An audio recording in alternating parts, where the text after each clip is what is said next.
Գյորջյան Կասկադ 60 ամիս փուլային վճարում բազմաթիվ առավելություններ։ Շնորհակալություն, պարոն Ռուբինյան, հուսամ թույլ կտաք, ես էլ մի փոքր չարաշահեմ։ Հարգելի գործընկերներ, ես նախ անդրադառնամ մի քանի հնչեցված հարցադրումներին ու ելույթներին, նախ ատեստավորման անհավասար պայմանների մասին։ Մրցակցությունը ինքնին անհավասարության եւ հավասարության մասին է, պարոն Օհանյան։ Եվ եթե կա ապահովված մրցակցային իրավիճակ, երբ մարդիկ կարող են հավասարապես օգտվել հնարավորությունից, կարծում եմ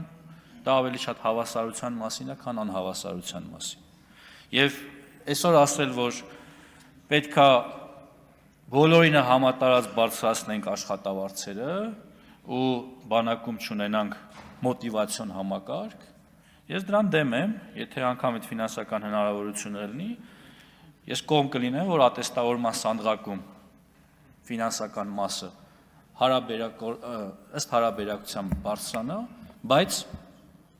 համատարած բոլորի աշխատավարձը չբարձրանա, որովհետև դա դեմոտիվացնում է զինվորականությանը։ Եւ համեմատել այսօր նորից կրկին պարեկին ու զինվորականին այն պարագայում, երբ ատեստավորված զինվորականի աշխատավարձը 205-ից 470,000 դրամով ավելացել է։ 205-ից 470,000 դրամ։ Սա կարծում եմ փոքր գումար չի, ու եթե հնարավորությունը ստեղծված է բոլորի համար, ինչու՞ չպիտի դրանից օգտվեն բոլորը։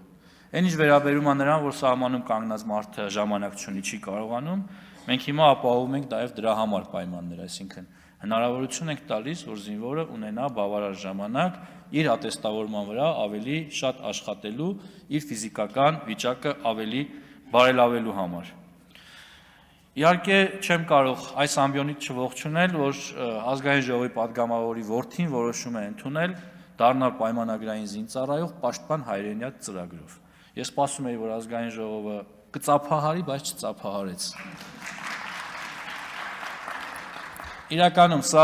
նաև նրա մասին է, որ ոչ միայն համակարգը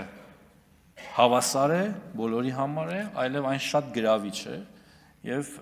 այսօր մեր երիտասարդները, պատանիները որոշում են ընդունում դառնալ զինվորական եւ իրենց կյանքը կապում են զինվորականության հետ։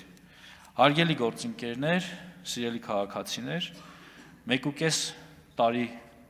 զինվորական ծառայությունը դարձնելու նախաձեռնությունը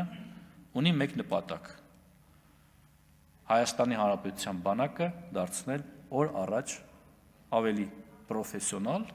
եւ սրա հիմքում, ինչպես նշել եմ, ընկած է մեր համալրման արդյունավետությունը եւ նախկինում ես առիթ եմ ունեցել հնչեցնել թվեր,